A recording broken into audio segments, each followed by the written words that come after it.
something that I talk about a lot is Amazon's focus on reducing customer effort, making the customer experience as frictionless as possible.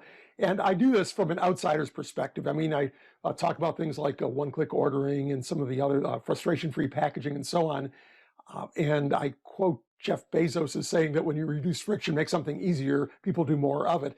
But I'm really curious from an insider perspective, talk a little bit about that and what both Jeff and the Amazon culture in general felt about customer experience and in particular reducing effort. Yeah. So, funny thing about one click is when it first launched, it was literally one click and you ordered and people didn't know they ordered. So there was a message we had to put in afterwards that said, yes, it really was that simple. Your order is on its way. So Amazon's flywheel is really all about which are the things that drive the business and drive the growth of the business.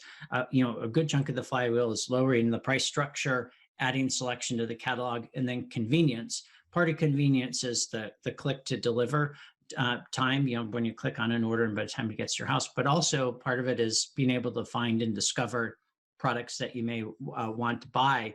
And all of that is removing friction in that later part. And so all of the features, we knew we were inventing a new paradigm for how commerce was being done.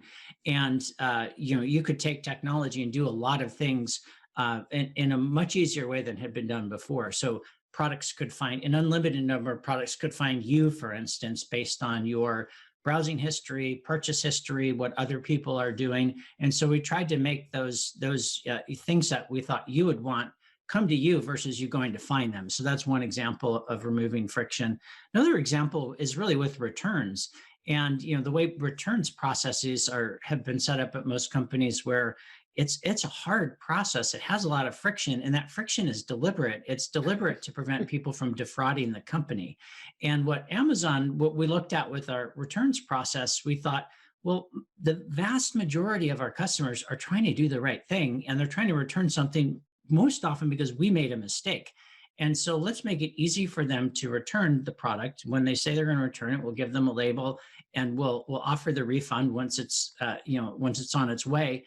And then for the very small percentage of the people who are trying to either defraud the company or skirt the system, we can detect that later. So don't penalize 99.5% of your customers who are trying to do the right thing to save the 0.5% of the customers who are trying to defraud you. And make no mistake, Amazon will detect that bad behavior for that very small group of people and deal with it appropriately, but not at the expense in the friction in the system for the rest of the Amazon's customers doing the right thing.